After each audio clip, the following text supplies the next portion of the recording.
Hello everyone, welcome to our channel. Today in this video I will be walking you through how to install and use two Snapchat app on iPhone.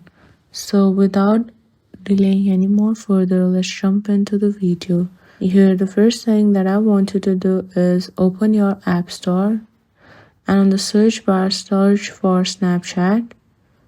There, if you see an option of update, please update it. And if you don't see an option called update, it means that you're already using an updated version of Snapchat. Now, after doing this, what I want you to do is here again, go and open your app store and then search for copy app. Download dual accounts multi-social app. Here, I already have it downloaded, so I'm just gonna open it. Here, tap on the plus like icon on the top right and then search for Snapchat.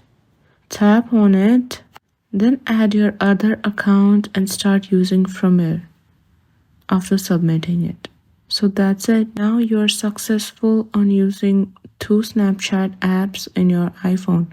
If you found this video useful, please don't forget to give it a thumbs up and subscribe to our channel for more amazing tips and tricks.